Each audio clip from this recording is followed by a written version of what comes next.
بسم اللہ الرحمن الرحیم۔ مالک کائنات کی توفیق سے آج ہم نے 8واں پارہ سورۃ الاعراف 9ویں پارے کا پہلا 3 پاؤں، یہ ساری صورت ہم نے آج سماعت کی ہے۔ گزشتہ صورتیں وہ یہود و نصارہ کے حوالے سے بنیادی جو مسائل ہیں وہ ہم نے سماعت کر لیے ہیں۔ آج کی جو صورت ہے اس کا پہلے اجمالی سانچہ آپ کے سامنے رکھتا ہوں۔ اللہ تبارک و تعالیٰ نے انبیاء کے جو واقعات ہیں، حضرت آدم علیہ السلام کا جنت والا حصہ جس میں گندم کھانے سے منع فرمایا گیا تھا، اس کے علاوہ حضرت ہود علیہ السلام کا، حضرت شعیب علیہ السلام کا، حضرت صالح علیہ السلام کا، حضرت موسیٰ علیہ السلام کا، یہ تفصیل کے ساتھ ہم نے آج یہ واقعات ان کے سماعت کیے ہیں۔ ہم ان عنوان پہ گفتگو نہیں سنیں گے کیونکہ ابھی 23-24 پارے تک لگاتار اللہ تبارک و تعالیٰ نے مختلف انداز کے ساتھ نبیوں کے واقعات بیان فرماتے رہنا ہے،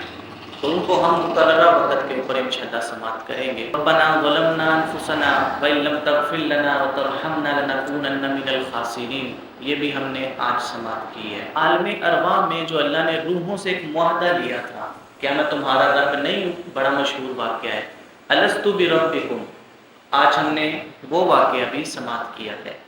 اولئک کالانعام بل ہم اضل، جن کے پاس کان ہیں لیکن وہ سنتے نہیں، جن کے پاس آنکھیں ہیں لیکن وہ دیکھتے نہیں، یہ تو چوپایوں کی طرح ہیں اور ان سے بھی نیچے درجے کے ہیں۔ یہ بھی آیت ہم نے آج ہی سماعت کی ہے۔ تو یہ وہ بنیادی آیات ہیں اور بنیادی جو واقعات ہیں وہ ہم نے آج سماعت کی ہے۔ گفتگو کس عنوان پہ آج ہوگی؟ حضرت آدم علیہ السلام کا واقعہ جنت کا جب اللہ تبارک و تعالیٰ نے اس سورہ مبارکہ کے اندر ارشاد فرمایا تو اندر سے اللہ نے پوائنٹ کیا ارشاد فرمایا؟ اس وقت کہ جب مور نے اپنے پنجوں کے ساتھ اور اپنی رنگین پروں کے ساتھ جس وقت حضرت حوا علیہ السلام کو اپنی طرف بلایا تھا، اور سانپ کے پاؤں یہ تو اونٹ جتنے بڑے بڑے تھے، تو اس نے جب باہر سے مور کو اور باہر سے جب شیطان کو ایسے اوپر کی طرف کیا تو پھر وہ ایک طویل واقعہ ہے کہ حوا علیہ السلام اس کو دیکھ کے جب اس طرف آئیں تو پھر اس نے کہا شیطان نے کہ آپ وہ والا فلاں جا کے درخت کا پھل کھائیے تو اس سے آپ ہمیشہ کے لیے زندہ رہیں گے۔ پھر آپ گئیں اور آپ نے جا کے جیسے ہی کھایا تو کچھ نہیں ہوا، اور پھر آپ نے حضرت آدم علیہ السلام کو بلایا اور بلا کے کہا کہ اس پھل کو کھانے کا بڑا فائدہ ہے تو آپ بھی کھائیں، تو انہوں نے فرمایا کہ اس سے کھانے سے اللہ نے منع فرمایا ہے۔ تو انہوں نے کہا کچھ بھی نہیں ہوتا، دیکھیں میں نے کھایا تو ہے، بس وہ اللہ تبارک و تعالیٰ کی طرف سے یہ جہان سجنا تھا اور حکمت عملی اللہ کی یہ تھی۔ تو آدم علیہ السلام نے وہ جیسے ہی دانہ گندم کا تناول فرمایا تو ساتھ ہی آپ کا جو جسم مبارک ہے وہ اس کا پردہ اللہ نے اٹھا دیا، اور آپ دونوں شخصیات کو پتہ چلا کہ ان کے جو وجود ہیں وہ برہنہ ہیں، ننگے ہیں۔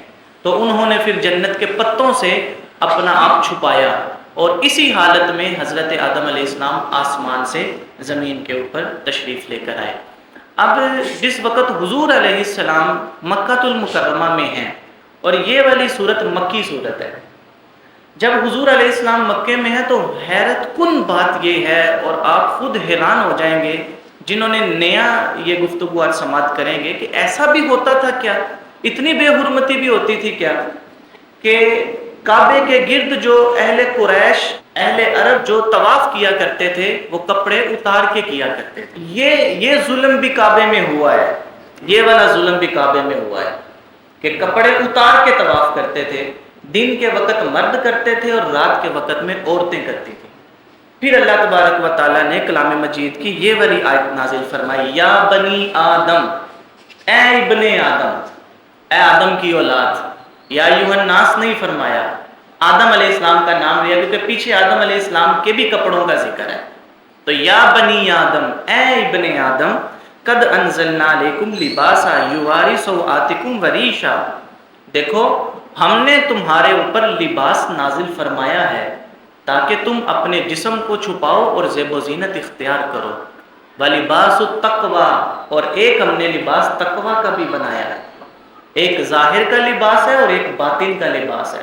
اب جیسے ہی یہ آیت کریمہ نازل ہوئی اور پھر حضور علیہ السلام نے منع فرمایا، پھر آپ سمجھتے ہی ہیں کہ ایک انداز چلا آ رہا ہو اور پھر کوئی ممانعت آ جائے اور منع کرے، وہ بھی ایک ایسا شخص جو پہلے ہی لوگوں کو اچھا نہیں لگتا، تو اور کتنی مخالفت حضور نے اٹھائی ہوگی پھر اس معاملے کی وجہ سے۔ اللہ اکبر۔ کہا کہ یوں نہ کرو یا بنی آدم لا یفتننکم الشیطان کما اخرج ابویکم من الجنہ ینزع عنہما لباسہما لیریہما سوآتہما انہ یراکم هو وقبیلہ من حیث لا ترونہم۔ اے ابن آدم، شیطان کے فتنوں میں نہ آؤ، جیسے کہ اس نے آدم علیہ السلام کو جنت سے نکلوا دیا تھا۔ یہ تم لوگوں کو وہاں سے دیکھتا ہے جہاں سے تم ان کو نہیں دیکھتے۔ یہ شیطان تمہیں اور اس کا قبیلہ تمہیں وہاں سے دیکھتا ہے جہاں سے تم اس کو نہیں دیکھتے۔ اللہ اکبر کبیرہ۔ کیا کمال کی تفسیر بیان فرمائی حضرت ذوالنون مصری رحمۃ اللہ علیہ نے۔ اللہ آپ کے درجات اور بلند فرمائے اور اللہ آپ کو مقامات عطا فرمائے۔ فرماتے ہیں اللہ نے فرمایا ہے شیطان اور اس کا قبیلہ ہمیں دیکھتا ہے، ہم اس کو نہیں دیکھتے۔ ہم تو مارے گئے، قبلہ آنکھیں بند ہیں اور سامنے والے دشمن نے وار کہاں سے کرنا ہے ہمیں پتہ ہی نہیں۔ اندر ہمارے وہ رہتا ہے، خون میں کتنا گردش کرتا ہے۔ حضور فرماتے ہیں کئی تو ایسے جن کے سینوں میں ہر وقت شیطان رہتا ہے، اور کئی شیطان تو ایسے جو مسجدوں میں رہتے ہیں۔ بلحان نام کا ایک شیطان ہے، وہ مسجد میں رہتا ہے۔ یہ نماز کے وقت میں جو وسوسے آتے ہیں وہ اس کی ڈیوٹی شیطان نے ابلیس نے لگا رکھی ہے۔ خناس بھی الگ ہے، کرین بھی الگ ہے، یہ سارے الگ الگ شیطان ہیں، ان کی الگ الگ ڈیوٹیاں ہیں۔ تو ہمارے سامنے وہ ہم پہ حملہ کرے اور تو ہماری تو آنکھیں بند، ہمیں پتہ ہی نہیں وہ کیا، وہ ہمیں دیکھ رہا ہے۔ ذوالنون مصری رحمۃ اللہ علیہ فرماتے ہیں ہمارا دشمن وہ ہے کہ جو ہمیں دیکھ رہا ہے ہم اسے نہیں دیکھ رہے۔ اس کا بہترین حل یہ ہے کہ اس کی پناہ میں چلے جاؤ کہ جو اس کو دیکھ رہا ہے اور وہ اس کو نہیں دیکھ رہا۔ تم اس کی پناہ میں چلے جاؤ جو شیطان کو دیکھ رہا ہے اور شیطان اس کو نہیں دیکھ رہا۔ اس کی حکمت عملی کیا ہے شیطان اس کے پاس بھی نہیں بھٹک سکتا۔ وہ کیا جانتا ہے شیطان کو دور دور تک آگاہی نہیں۔ تو کہا تم اس کی حفاظت اور اس کی پناہ میں آ جاؤ۔ اعوذ باللہ من الشیطان الرجیم کا مطلب یہ ہے کہ اللہ میں تو میری بس ہے، تو ہی ہے جس نے مجھے اپنی پناہ دینی ہے۔ اور آج ہم نے جو رکعتیں ہماری آئی ہیں ان میں ہم نے وہ آیت بھی سماعت کی ہے وَإِمَّا يَنزَغَنَّكَ مِنَ الشَّيْطَانِ نَزْغٌ فَاسْتَعِذْ بِاللَّهِ۔ جب تمہیں شیطان سے ڈر لگے تو پھر اس وقت تم اللہ کی پناہ مانگ لیا کرو۔ تو صاحبان اب دن میں مرد اور رات میں عورتیں یہ طواف کیا کرتی تھی۔ حضور علیہ السلام کے جیسے ہی ماننے والوں نے یہ اس طواف کی مخالفت کی اور کپڑوں کے اندر طواف کرنا شروع کیا تو وہ مخالفت اور بڑھتی چلی گئی۔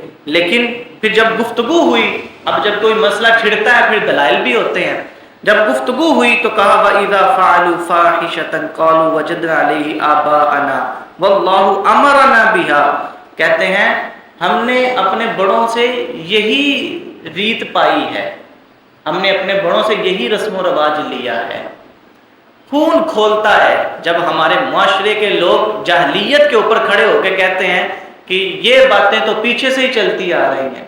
اگر پیچھے سے چلتی آ رہی ہیں تو دیکھو تو صحیح نا کہ کتنی صداقت ہے اور کتنی اس کے اندر خرابی ہے، یہ بھی چیز تو دیکھنی چاہیے نا۔ لڑکے والے لڑکی والے اپنا سارے کا سارا پیسہ غارت کر دیتے ہیں صرف اپنے بڑوں کی رسم و رواج اور دید کو نبھاتے، اور بعد میں جو لڑکا ہوتا ہے وہ بیچارہ کبھی کہیں کی ٹھوکریں کاروبار کے لیے کھاتا ہے تو کبھی کہیں کی کاروبار کے لیے کھاتا ہے۔ جتنا پیسہ اگر شادی میں لگایا ہے اگر وہی پیسہ سارا کاروبار میں لگایا ہو تو اس کے حلال اچھی مقدار میں آ سکتا ہے، اور جو اتنا اسراف کیا اس کا کیا حاصل ہے مجھے بتائیے آپ۔ تو کہا جو پیچھے سے چلتا آ رہا ہے ہم تو اس کے اوپر چل رہے ہیں۔ واللہ امرنا بہا، اور اللہ نے ہمیں یہی حکم دیا۔ اللہ اکبر، اللہ نے ہمیں حکم دیا کہ ہم برہنہ طواف کریں۔ تو حضور علیہ السلام پر اللہ نے آیت نازل فرمائی قل ان اللہ لا یأمر بالفحشاء، حبیب ان کو کہہ دو اللہ بے حیائی کا حکم نہیں دیتا۔ اتقولون علی اللہ ما لا تعلمون، جوانوں سنو یہ کلام مجید کی آیتیں کتنی صاف ستھری ہیں، کتنا پیار ہے ان آیتوں میں، کتنی صداقت اور کتنی صفائی ہے ان آیتوں میں۔ یار ہم پتہ نہیں کہاں کہاں بھٹک رہے ہیں اور کہاں کہاں سے صفائیاں تلاش کرتے پھر رہے ہیں۔ اللہ نے سارا ستھرا پن اس کلام مجید کی آیتوں میں رکھ دیا ہے۔ اتقولون علی اللہ ما لا تعلمون، جو اللہ نے کہا ہی نہیں اور جس کا تمہیں پتہ ہی نہیں، وہ کیوں اللہ کی طرف منسوب کر کے بات کرتے ہو؟ اللہ تو بے حیائی کا حکم دیتا ہی نہیں ہے۔ اب اس کے اوپر ایک غمگسار سا واقعہ ہے۔ مسجد نبوی شریف میں حاضری کے لیے 2 عورتیں آئی ہیں، انہوں نے جینز پہن رکھی ہے، اوپر سکرٹ پہنی ہے، بال کھلے ہیں اور گریبان سارا نظر آ رہا ہے۔ شرطے نے وہاں پہ کھڑا کر دیا اور کھڑا کر کے اس نے کہا یہ تم کیا کر رہی ہو، تمہارا پردہ کہاں ہے؟ تو اب ان کی آپس میں کافی زیادہ بحث ہوئی، تو انہوں نے اپنے بائے جو ہیں وہ اپنے پرسوں کے اندر رکھے ہوئے تھے، پھر اس نے وہیں سے ان کے پرسوں میں سے وہ بائے نکلوائے اور پھر ان کو پہنائے۔ کیا خیال ہے؟ ایک وہ وقت تھا جب حضور علیہ السلام نے منع فرمایا، ایک آج یہ وقت آ گیا ہے ہماری امت کے اوپر۔ حضور نے اسی لیے فرمایا تھا کہ ویل للعرب، عرب جو ہے وہ تباہی کے پاس ہے۔ اب عرب لوگ بالکل کنارے پہ ہیں تباہی کے، یہ سینما گھر، یہ جوئے کے اڈے اور یہ ناچ گانے، یہ فٹ بالوں کے ورلڈ کپ جو کروانے ہیں، اس میں کوئی عزت اور کوئی حوصلہ افزائی کی بات نہیں ہے۔ اس دین میں آ کے دیکھیے یہ سارا کچھ قیامت کی نشانی اور فتنے ہیں، اور دیکھیں وہ کہاں سے چلے ہیں، اور اب وہ حرم نبوی کا دروازہ کھٹکھٹا رہے ہیں۔ 2019 میں جب ناچیز عمرے پہ گیا تھا تو ان گناہگار آنکھوں نے دیکھا تھا کہ ایک لڑکی جو ہے وہ حرم شریف میں بیٹھ کے اسموکنگ کر رہی تھی، ساتھ اس نے کعبے کا ایک وہ پکڑا ہوا تھا، کب پکڑا تھا تو ساتھ میں وہ اسموکنگ کر رہی تھی۔ باتیں یہاں تک پہنچ گئی ہیں، اگر ابھی بھی میں نے اور آپ نے اپنی بچیوں کی حفاظت نہیں کرنی پھر کب کرنی ہے؟ مولوی کہتا ہے اس لیے نہیں، اس لیے کیونکہ اللہ فرماتا ہے، حضور علیہ السلام کو یہ پسند ہے۔ حضرت ام المومنین عائشہ صدیقہ رضی اللہ عنہ بڑی دیر کی اندر الجھن ہو رہی تھی، اتنے درس ہو گئے لیکن ابھی تک حضور علیہ السلام کی اس زوجہ کا ذکر نہیں ہوا۔ ام المومنین عائشہ صدیقہ رضی اللہ عنہ، سچے باپ کی سچی بیٹی، جس وقت حضور علیہ السلام کی قبر انور حجرہ مبارک میں بنی، ہم جانتے ہیں بچے بیٹھے ہیں، حضور کی قبر مبارک حجرہ عائشہ میں بنی ہے، جہاں پہ حضرت عائشہ کا کمرہ تھا نا، وہیں پہ حضور کا انتقال ہوا اور قبر مبارک وہیں پہ بنی۔ نبی جہاں انتقال کرے ان کی قبر وہیں پہ بنا کرتی ہے۔ حضرت عائشہ صدیقہ فرماتی ہیں جب حضور کی قبر تھی تو میں بلا جھجک آیا جایا کرتی تھی، پھر حضرت صدیق اکبر کی وہاں پہ قبر بنی تو فرماتی ہیں میں پھر بھی بلا جھجک آیا جایا کرتی تھی کیونکہ میرے والد اور میرے شوہر تھے، لیکن جب فاروق اعظم وہاں پہ آئے تو اسلام میری اور آپ کی بیٹی بہن اور ماں کو تبلیغ یہ فرماتا ہے کہ قبر ہے، ام المومنین عائشہ صدیقہ کا عمل ہے۔ فرماتی ہیں جب سے عمر آئے ہیں میں باپردہ ہو کے آتی ہوں، مجھے عمر سے حیا آتی ہے۔ حیا کا دائرہ دیکھیں کتنا وسیع ہے، حیا دیکھیں کتنی وسعت کے اندر ہے، تو اسلام سارے کا سارا حیا کے اوپر مبنی ہے۔ ان الصلاۃ تنہی عن الفحشاء والمنکر والبغی، یہ نماز یہ بے حیائی سے روکتی ہے اور شیطان وہ بے حیائی کی طرف لے کے جاتا ہے۔ کلام مجید نے فرمایا کچھ وہ لوگ بھی ہیں جو مسلمانوں میں بے حیائی پسند کرتے ہیں، اور وہ لوگ جو مسلمانوں میں بے حیائی پسند کرتے ہیں دراصل قیامت کی نشانیوں میں سے ایک نشانی کو ابھارتے ہیں۔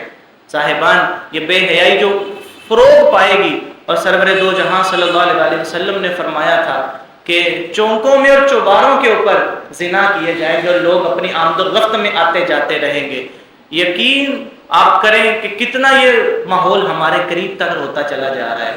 یہ بہاریں اور یہ کلام مجید کی آیتوں کا یہ نور اگر ہماری بچیوں کے سینے میں اتر جائے نا تو قسم بخدا آپ کو سمجھانے کی ضرورت نہیں پڑے گی، متہجد بھی ہو جائیں گی، مسبح بھی ہو جائیں گی، راکعہ بھی ہو جائیں گی، ساجدہ بھی ہو جائیں گی، اور سیدہ کائنات کے پیچھے کھڑے ہونے والی بھی ہو جائیں گی۔ اللہ ہم سب کو عمل کی توفیق عطا فرمائے۔ اور آخر میں ضروری سماعت کیجئے، یہ جو آج ہم نے یہ سارا واقعہ سنا ہے تفصیلاً، یہ سورہ اعراف کی آیت نمبر 26 ہے، آیت نمبر 26 سے یہ واقعہ سارا شروع ہوتا ہے۔ وآخر دعوانا الحمدللہ۔